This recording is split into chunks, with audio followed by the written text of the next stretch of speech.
Hey everyone, welcome back to All Things Dodgers. My name is Alan Ruiz. We've got an exciting episode for you coming up. Here we go.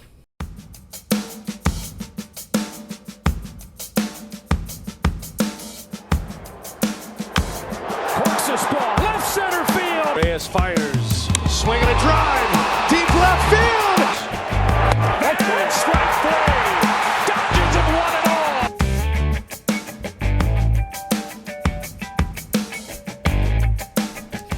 Welcome back everybody. Again, my name is Alan Ruiz and you are watching All Things Dodgers. We're going to be recapping the Dodgers series against the Arizona Diamondbacks that ended on Wednesday.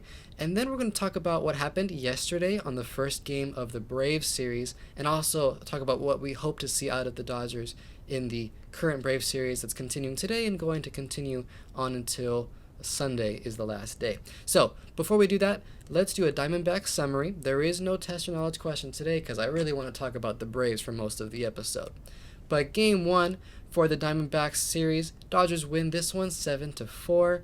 Bobby Miller gets the win. It's the 8th of his career. He's developing really well. He went 6 innings and did give up 4 earned runs, but 6 innings, 4 earned runs off of a rookie pitcher, doing very well for the Dodgers, being a stabilizing force in there, and the Dodgers helped him out. They hit 4 home runs, including Freddie Freeman, and they just helped him out. So offense and pitching did very well. Game 2, Dodgers win this one 9-1. Clayton Kershaw gets the win. He's coming back from injury about a month ago, and he's made some starts looking very good. 5 innings only, not too long. We want to save his arm for October, which is, I think, a very smart move. He only gave up 1 earned run, which was off of who's going to be the National League Rookie of the Year in Corbin Carroll. So I'm not worried about Kershaw at all. Wasn't the sharpest stuff from him, but he racked up 5 strikeouts and just battled. That's who he is. He's a reliable pitcher who you know is just going to stay in the game and not quit. That's what we got out of Kershaw in Game 2. Then on Game 3, I was actually privileged enough to go to this game thanks to friend of the show and loyal Dodger fan since 1962, Ed Nathan. He was gracious enough to lend my father and I tickets, some behind-the-plate tickets in the loge level for some great seats to this Dodger game. So thank you again, Ed, for those tickets. I really appreciate it. I had a great time watching Ryan Pepio, who made his 3rd appearance this season. He got the win on Sunday. He currently has a 1.29 ERA since his return from his oblique injury. He's looked very solid. It's been a short sample size, but he's looked very good and dependable. His changeup looks good, effective, and maybe he's going to be a bullpen piece or something coming out into the postseason. He went 5 innings, 3 Ks, 0 earned runs, and then Ryan Yarbrough, who the Dodgers acquired at the trade deadline, he finished the rest of the game and went for the rest of the 4 innings, 0 earned runs, shutout for the Dodgers. I just want to mention Jason Hayward hit his 13th home run in the 3rd inning that game. He's really turned his career around after having some terrible seasons, especially in Chicago lately.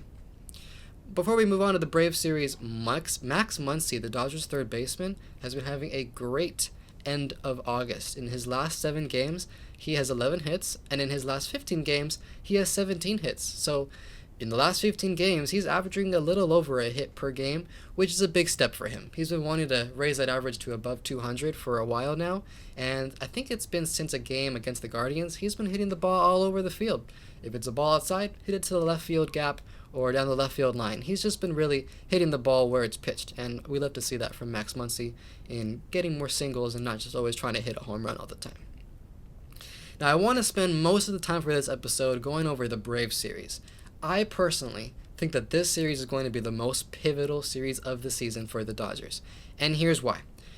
Last week, at the end of the Boston series, we talked about the National League MVP race. You have Ronald Acuna Jr., who is the Braves' star right fielder. Then you've got Mookie Betts for the Dodgers, who is their star right fielder / second base / shortstop, and Mookie Betts has been simply incredible, like we mentioned, setting a new career high in home runs. He's gone into play second base if there's an injury or against right-handed pitching to match up and get some left-handed outfielders out there. So whatever it is, Mookie Betts is there, always providing. So what happens here is that if the Dodgers eventually overtake the Braves and become the best team in the National League, then Mookie Betts is now the star of the best National League team. which means that he will have a better chance of winning the National League MVP. So obviously, I want that to happen. But this Braves series at Dodger Stadium is going to be very pivotal in deciding who will be the top team in the NL.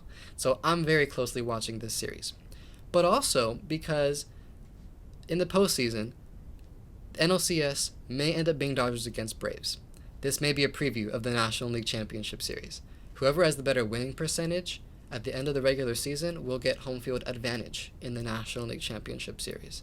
So, if the Braves hold on to their first place lead, which is currently at 5 games in the National League standings, then the Braves will have the home field advantage in Game 1 and a potential Game 7 of the Championship Series. So, it's very important, this series. Usually we mention that the series in September don't really matter much, but this one I think does out of any other series that the Dodgers are going to play in September.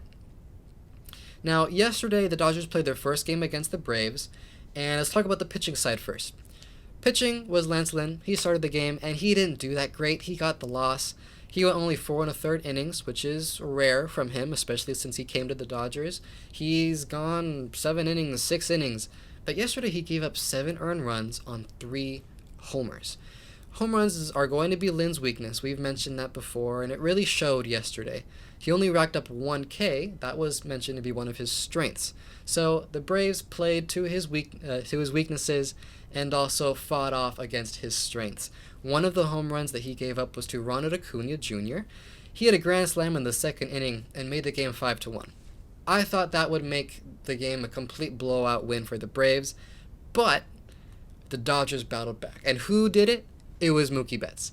He battled back and led the Dodgers to get in a position to tie the game. And it was really incredible what Mookie did. At one point, the Dodgers were 7-1. He himself drove in 4 runs to help the Dodgers get into a more encouraging position to tie the game. He had a 3-run opposite field homer to make the game 7-4. And then his next at-bat, first pitch, he drives a ball to left field, right over the wall, for his 38th home run. That was in the 7th inning.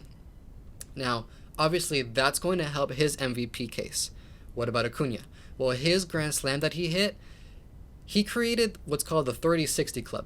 30 home runs, 60 stolen bases in a single season. No other player in MLB history has done that. So he is exclusively in that club. That club is so exclusive, it's only him, basically. So Acuna did well. Betts did well in their first showing in this series, so we're going to see how they do in the second game. I'm really excited to see. Ultimately, Muncy makes an error in the 6th inning that leads to the winning run for the Braves, so the Dodgers do lose this one 8-7, but Muncy hit a home run. Bush hit a home run, who was called up not too long ago, and Bush and Outman, both of them are rookies. They don't have playoff experience, but this series is going to have playoff atmosphere. It already did in the first game. And even though they're rookies and don't have that experience with high pressure moments like that, they did well. I mean, Bush hit a home run, and James Outman got a hit in a tight spot in the 8th inning to try to keep the line moving. So I'm really liking what I'm seeing from them. Hopefully that will continue on for the rest of the series. So that was one of my takeaways from yesterday's game. Another one was that this offense can keep up with the best of the best. The Braves are so good at mashing home runs. They're the best team in MLB at home runs and just power production from their lineup. And really what I saw from the Dodgers is that they are capable of keeping up, especially against strong pitchers like Spencer Strider, who is potentially an NL Cy Young candidate or favorite even. Defense was another takeaway of mine. It will be key. Little things, errors that the Dodgers haven't been making this past few months, and obviously, really a whole season, the Dodgers haven't been making errors. But Muncy did make one yesterday, led to them losing the game. I think if the Dodgers stay consistent with their defense like they have all season long, then that is really what's going to put them over the edge. It's just doing those little things to help them preserve the game and keep it on their side. Lastly, bullpen was very solid yesterday. We had appearances from Shelby Miller making his return from the injured list, but also Vesia, Gonzalez, and Gratterall. They all did well. None of them gave up an earned run, so very strong bullpen. Definitely a concern earlier in the year, but they've shaped out to be a very strong bullpen who works for each other and fights for each other to help out the bullpen stats overall. Now, looking ahead to the rest of the series, tonight we have Max Fried for the Braves versus Julio Urias, so two lefties. Dodgers haven't faced the lefty pitcher, starting pitcher, in a while, so we'll see how they do today. Game 3 is going to be Bryce Elder versus TBD for the Dodgers at this time. Game 4 is going to be Charlie Morton versus Bobby Miller to close out the series. So I think this is probably my most anticipated series of the season for the Dodgers. I'm very excited. I keep checking my clock to see when 7:10 turns around so I could turn on the TV. But I'm really excited to see what happens, and I can't wait to make my next video of breaking down the entire series and talking about the implications that it has on the rest of the season and continuing into the postseason. But please, guys, let me know down below in the comments, what do you think the Dodgers how do you think the Dodgers should perform? What are your thoughts on how they are performing against the Braves? And how do you feel about the Dodgers' chances against a big juggernaut team like that in the postseason? So please let me know down in the comments. I'd love to hear from you. Please leave a like on this video, click the notifications bell, subscribe to my channel as well if you want to see more Dodgers analyzation videos throughout the season. So thank you everybody for watching again. My name is Alan Ruiz. Go Dodgers, and I will see you next time on the next episode of All Things Dodgers.